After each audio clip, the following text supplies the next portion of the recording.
You're not just my Luna. You're my light. I cared for his pups while others prepared for the mating ceremony. Until the Alpha King claimed me.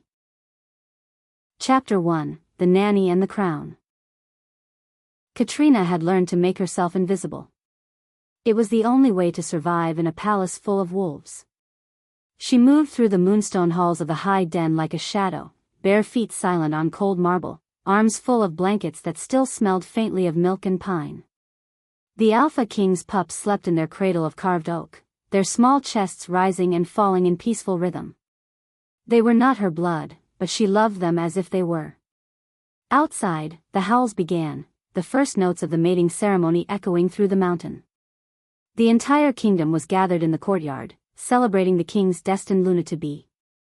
Katrina stayed with the pups, as she always did. Servants didn't attend royal rituals. Especially not cursed ones. Her reflection in the window reminded her why. Pale hair that caught the moonlight like a ghost's, eyes that shifted hue with her emotions, some called it beauty, others bad omen.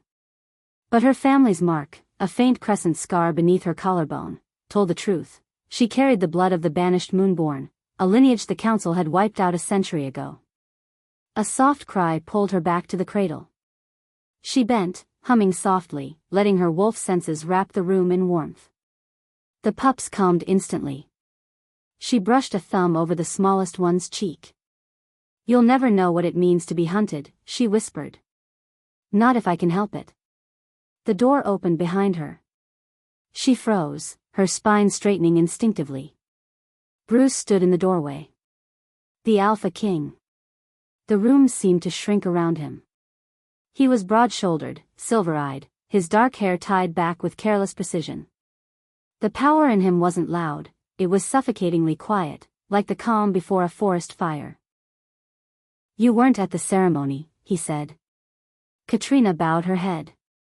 "The pups needed watching, my lord." He stepped closer, his boots silent on the stone. "You always find a reason to hide from the pack." "I don't hide." Her voice barely carried. "I serve." Bruce's gaze lingered on her for a long, unreadable moment. "You have the scent of moonfire." The council said that bloodline was extinct. Her heart lurched. "It should be." "Should be," he echoed, taking another step until the distance between them was only the width of a breath. "And yet here you stand." The air thickened, filled with something she didn't dare name. She had seen him from afar 1,000 times, commanding, untouchable, but up close, he was all heat and gravity. He reached out, brushing his fingers against her wrist. The mark beneath her skin flared, faint but undeniable. Bruce's eyes widened, not in surprise, but recognition. "Fated." The word flashed through her like lightning. Katrina stumbled back.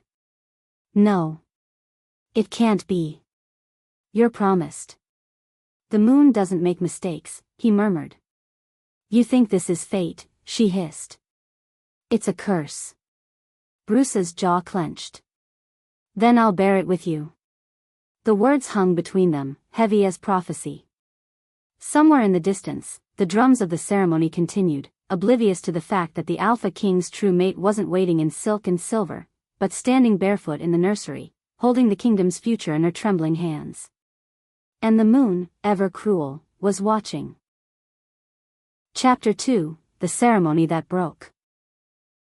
The courtyard was a cathedral of ice and flame, torches snarled up stone pillars, banners snapped like teeth, and every gaze craned toward the dais where the elders intoned the old words.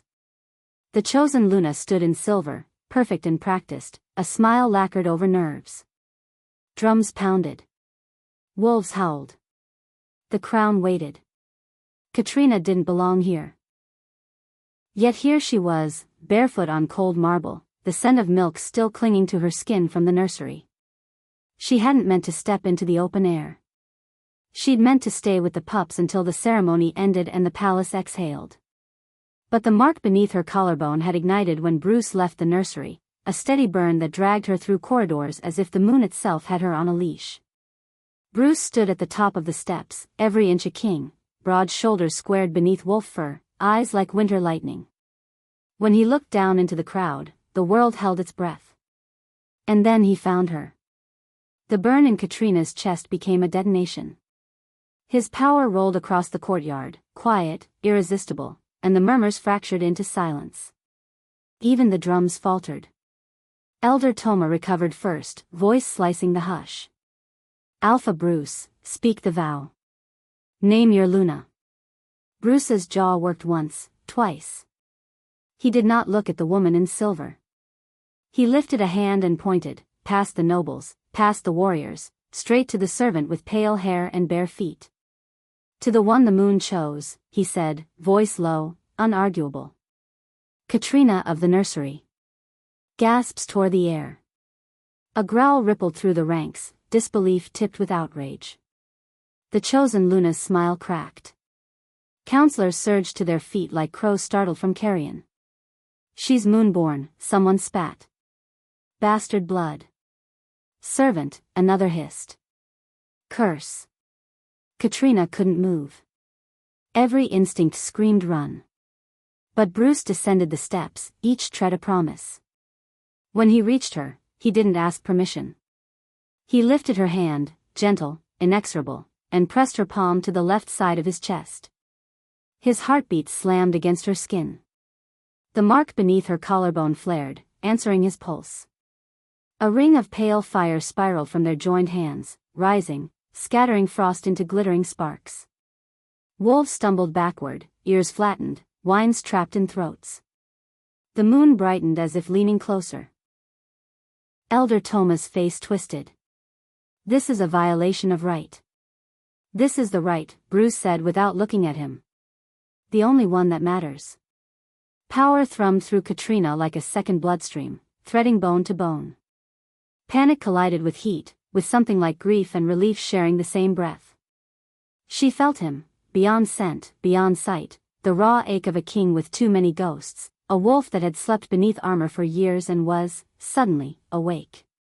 Bruce, she whispered, pleading or warning, she couldn't tell. His thumb brushed her pulse. Little moon, I won't let them touch you. The chosen Luna found her voice, brittle with rage. You would discard a treaty for a kennel girl? Bruce turned, calm as a drawn blade. I would discard a war for my mate. The courtyard erupted, shouts, snarls, elders invoking clauses like spells. Somewhere a spear struck stone and skittered away. Katrina stood in the eye of it, shaking, lips parted around words she didn't know how to shape. The pup's soft breath still clung to her memory. The cradle she had promised to guard was a world away, and yet, impossibly, the same. Toma raised his staff, ancient runes flaring. Seize her. The command never landed. A gust tore through the square, whirling ash and banners into a spiral. It wasn't wind. It was her. Moonfire leapt from Katrina's mark, a translucent wave that shoved armed wolves to their knees without burning flesh. Torches bowed. Stones sang. Shock froze the council where fury had stood. Katrina staggered, horrified by the power that had answered her fear. Bruce caught her waist, anchoring, his breath at her temple. See, he murmured, not to her, to them. She is no curse. He faced the dais, voice carrying clean and lethal. Witness the bond. He bent and set his teeth lightly against the skin above her mark, just pressure, a promise, not yet the bite, and the courtyard knew. The old order cracked like river ice. Katrina closed her eyes as the sound hit. 1,000 wolves howling, not in obedience, not in welcome, in shock. When she opened them, the Alpha King's claim still warmed her skin, and the moon was a bright coin over the palace, waiting to see what burned next. Chapter 3, The Mark and the Fire. The moon hadn't moved, but the world had changed. Katrina sat in the throne room hours later, the aftermath of chaos echoing down the corridors. The pups were safe, tucked in the care of a maid too frightened to meet her eyes. Outside, wolves argued, claws scraping against marble as elders demanded explanations from their shaken king. Bruce ignored them all. He stood before the great hearth, firelight gilding the scars along his jaw, old wounds from battles fought long before her time. He was too still, the kind of stillness that made the air tremble. "They'll never accept me," Katrina said softly. Her voice was a tremor against the silence. "I'm nothing but a servant." He turned. The look in his eyes was not that of a man hearing an argument. It was that of a king hearing blasphemy. "You think this bond was an accident?" His tone was quiet, but it vibrated in her bones. "The moon called my wolf to yours, Katrina. I didn't choose it. But I will defend it." She wanted to believe him. Spirits, she did. But every whisper outside the doors said otherwise. Curse-born. Thief. Witch. When she didn't answer, Bruce crossed the room. Each step brought heat and danger. He stopped only when the tips of his boots brushed her bare toes. "You burned the council to ash without lifting a finger," he said. "And you think you're nothing?" Her hands curled in her lap. That wasn't power. That was fear. He reached for her chin, lifting it until she met his gaze. "Fear doesn't command moonfire." The room felt smaller, tighter, as though the walls themselves held their breath. His thumb brushed her lower lip before dropping away, and something inside her, a thread stretched too long, snapped taut. Before either could speak, the doors burst open. Elder Thomas stumbled through, flanked by guards. "My king," he spat, "the clans are gathering. They call it a heresy. They demand her death, or your crown." Bruce didn't look away from Katrina. "Then they'll have neither. You defy the council?" "I am the council," he said, low and lethal. Katrina's pulse thudded in her ears. Bruce. But it was too late. The wolves had scented weakness, and blood always followed. The ground shook beneath their feet. A shockwave of howls rose from the courtyard, hundreds of voices, rising like a storm. The rebellion had begun. Bruce turned to her, calm amid the quake. "Get the pups," he ordered. "And stay close to me. I'm not a fighter." He smiled then, a flash of fangs, sharp and devastating. "You are now." Before she could protest, the great windows shattered. Arrows of silver light streaked through the hall, embedding in the stone like daggers of frost. A scream tore through the air, one of the guards, clutching his throat as blood sprayed the marble. The enemy had breached the palace. Bruce's wolf surged beneath his skin, eyes burning molten gold. He tore the cloak from his shoulders, muscles flexing with the shift, half transformed, half human, a vision of power and fury. He grabbed her hand. "Run." They sprinted through the corridors, the thunder of paws echoing behind them. Katrina clutched the pup's blanket close to her chest as she ran, the mark on her collarbone pulsing brighter with every heartbeat. The palace she'd served all her life was now a battlefield, its banners burning, its oaths turned to smoke.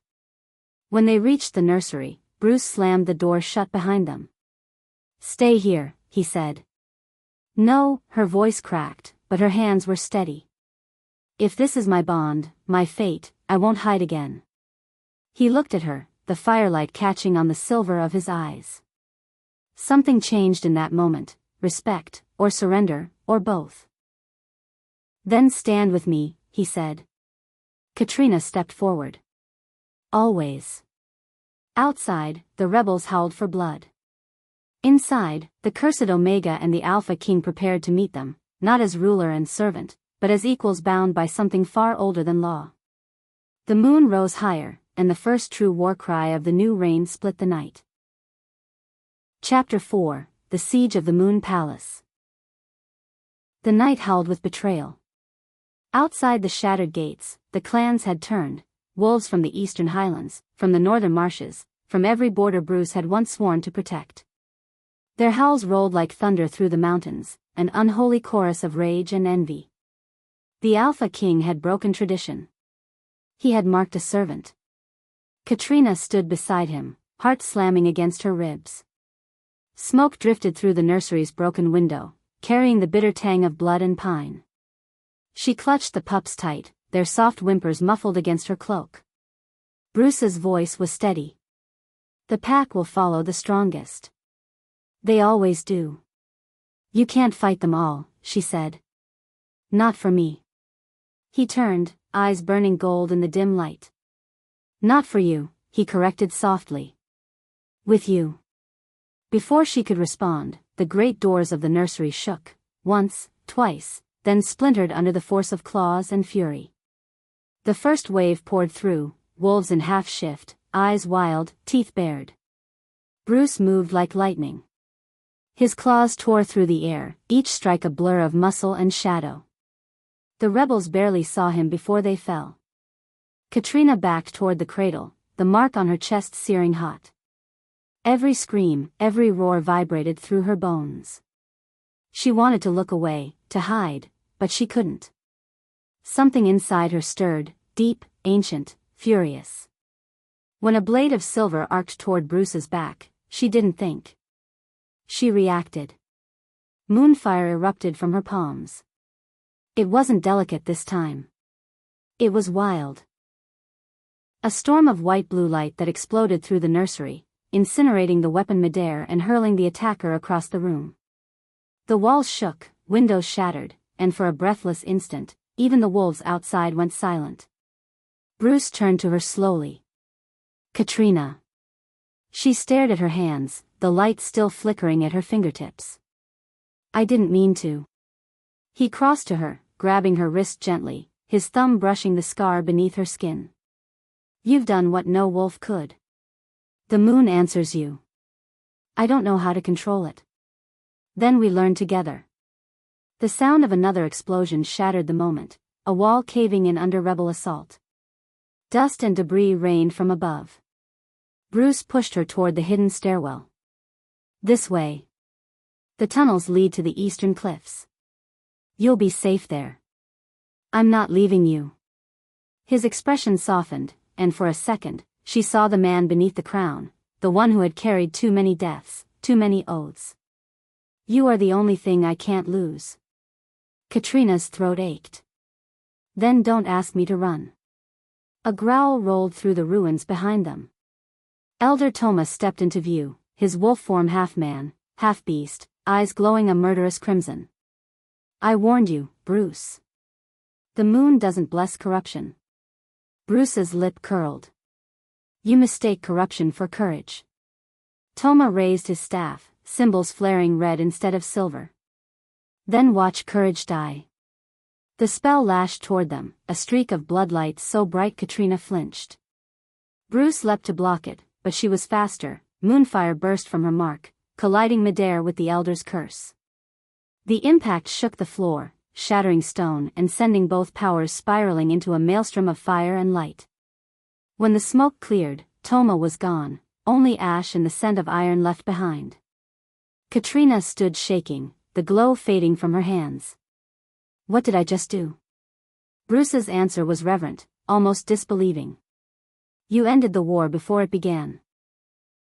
She wanted to deny it, to tell him she was no savior, just a girl who used to rock his pups to sleep, but the proof burned beneath her skin. The bond between them throbbed like a second heartbeat, and when Bruce looked at her, she felt the truth settle in her bones. Whatever she was before, servant, outcast, shadow, she was something else now. His Luna. His equal. His fire. Outside, the last of the howls faded. The moon hung full and golden above the ruins, silent witness to a kingdom reborn in flame. Bruce reached for her hand, his palms still streaked with blood. "Come with me," he said. "It's time the world saw its true queen."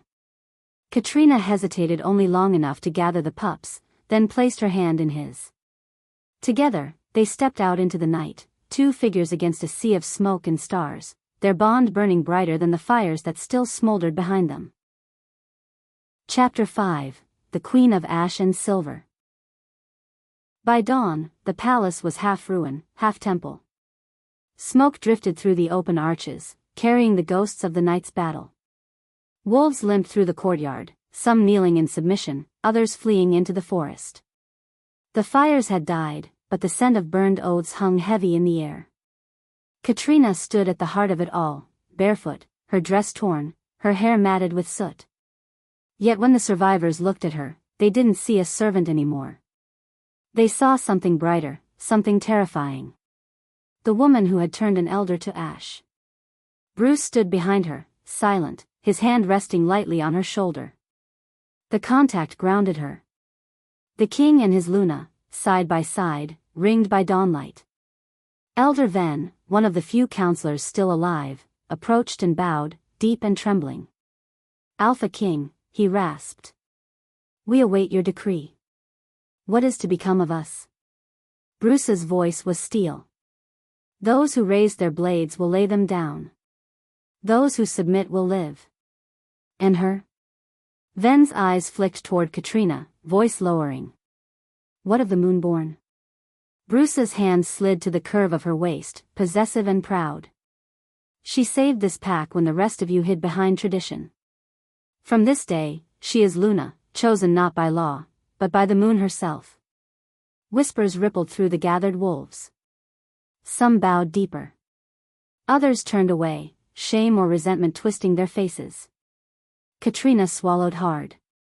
They don't want me, she murmured. They will, Bruce said. Or they'll learn to kneel. He said it not as a threat, but as prophecy. Hours later, as the healers tended the wounded and smoke curled lazily above the broken walls, Katrina wandered to the edge of the courtyard.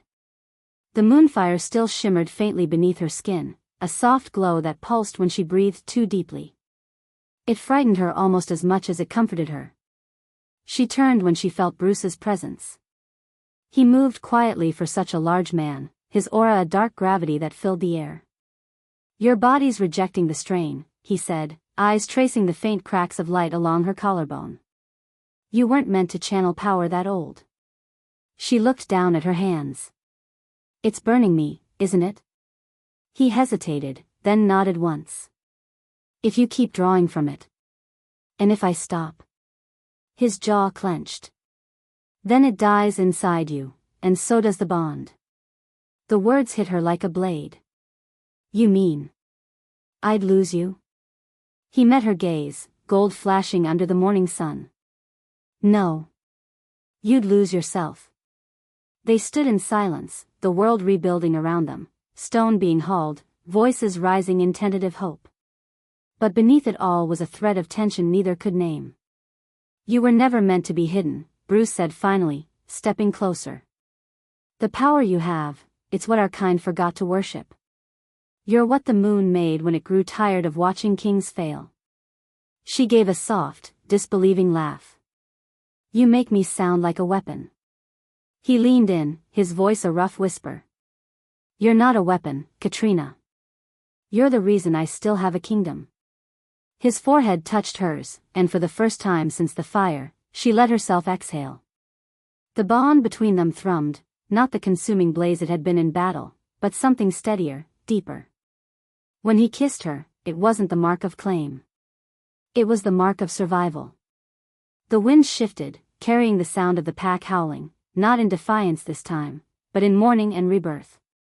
1,000 voices rising beneath the dawn. Katrina closed her eyes. She could feel it, the pulse of the world, the quiet hum of something ancient reawakening through her veins. The moonfire no longer burned. It sang. Bruce's hand cupped her cheek, thumb brushing away a streak of ash.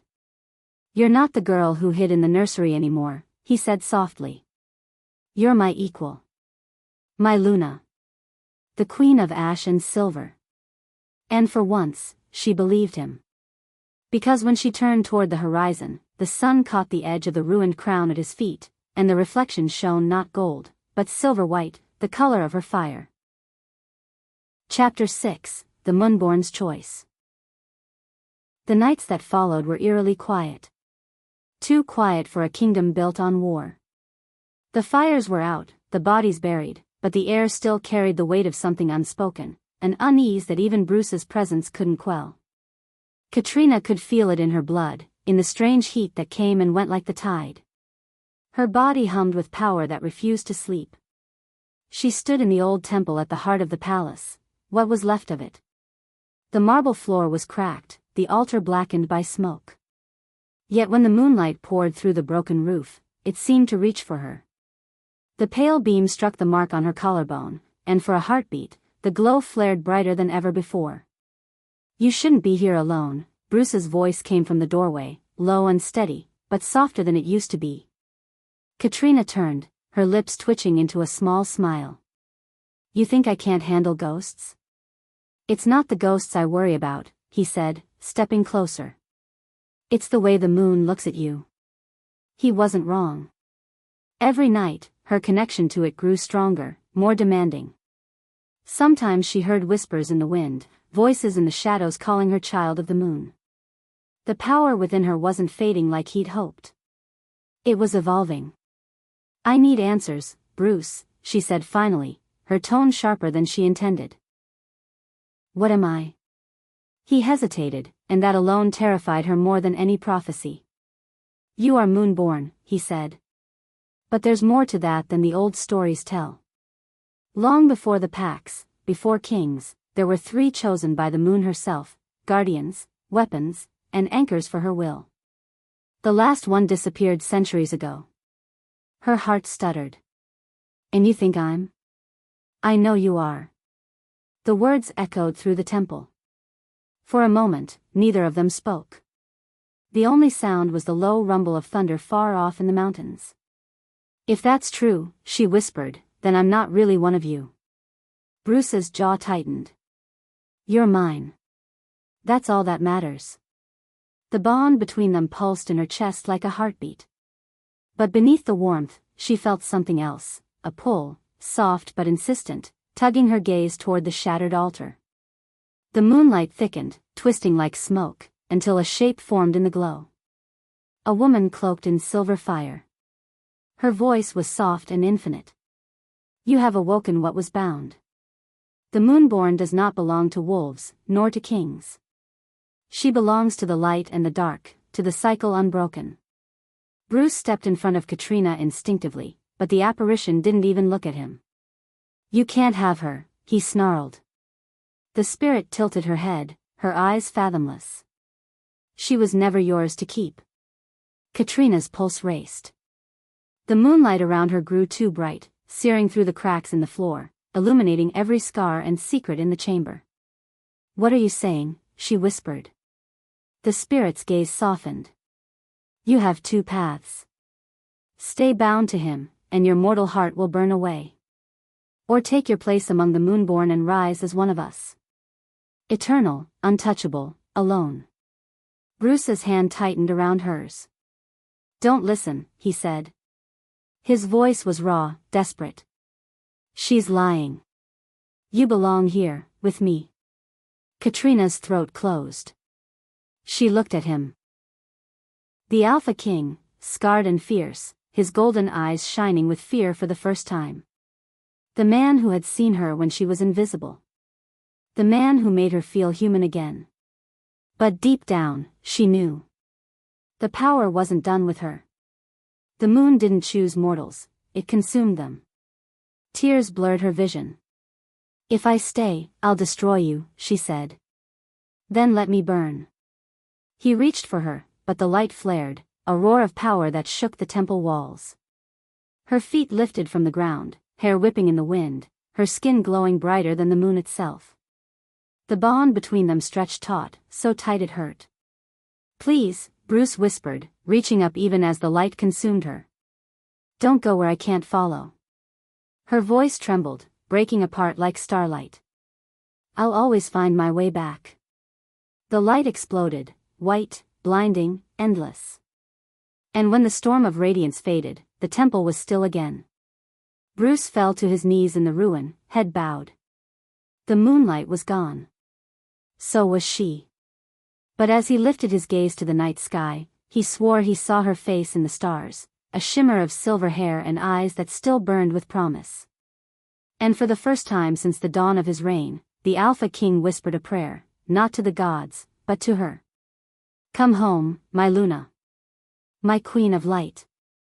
Far above, the moon pulsed once, soft, radiant, answering. Epilogue, when the moon came home. Seasons passed. Then years. The kingdom rebuilt itself under the pale eye of the moon. The burned halls of the palace were restored, though no fire ever seemed to burn as bright as before.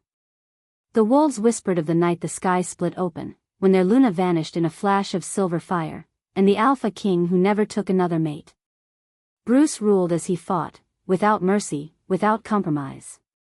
But the gentleness she had given him, the quiet steadiness of her hands, the warmth she brought to his endless rage, lingered in the edges of his voice. In the way he spared cubs and healed the wounded. In the nights he stood alone on the balcony, face turned toward the stars. Some said he'd gone mad. That he spoke to the moon like a lover lost. Others swore they saw her, glimmering faintly at his side when the world went quiet enough to hear the forest breathe. But Bruce knew better. She was there. Always. He felt her in the silver wind that brushed through the pines. In the shimmer of dew at dawn. In the faint echo of her laughter whenever lightning split the sky. He wore no crown now, only scars and memory. The kingdom had begun to call him the Wolf King of Twilight, a ruler who straddled both the living and the divine. Tonight, the air was colder than usual. The moon hung low, swollen and radiant. Bruce climbed the steps of the temple, the same one where she'd been taken. The marble was still cracked, the altar still scorched, but he came anyway, as he always did on this night. He knelt, his voice low, reverent. "I've kept your promise," he murmured. "Your pups live. The kingdom stands. But the nights are too quiet without your voice in them." Wind stirred through the open roof, whispering through the trees. And then, softly, a shimmer of light spread across the stones. He froze. The moonlight deepened, thickened, taking shape. A hand, slender and glowing, reached toward him. Bruce's breath hitched. "Katrina." Her voice was the wind and the stars and the heartbeat he'd never stopped feeling. "You kept me alive." She was only half there, silver light and memory, but when she smiled, it was the same smile that had saved him a lifetime ago. "You came back," he whispered, his hand trembling as he reached for hers. Their fingers met, passing through light and air, but he felt warmth. Real. Steady. "I never left," she said. "The moon doesn't abandon its shadow." He bowed his head, tears streaking down his scarred cheeks. "I don't deserve you." She brushed her hand through his hair, a gesture so familiar it broke him all over again. "You earned me when you saw what no one else could." The wind swelled, lifting her shape higher, the glow brightening until it painted the world in silver. He rose slowly, the mark on his wrist flaring to life again for the first time in years. "Then I'll wait," he said quietly. "However long it takes." Her form began to fade, dissolving into the moonlight. But her voice lingered, soft and sure. "You won't have to." And when the light vanished, the air was still warm where she had been. Outside, the pack howled as one, an unbroken sound that reached for the heavens. The moon pulsed, brighter, closer than it had ever been, casting the entire valley in a sheen of silver white. The king lifted his face to it, eyes reflecting the light, and for a heartbeat, just one, two shadows stood side by side at the altar. The Alpha King and his moonborn queen. Bound beyond death, beyond time. The curse broken. The promise kept. The end.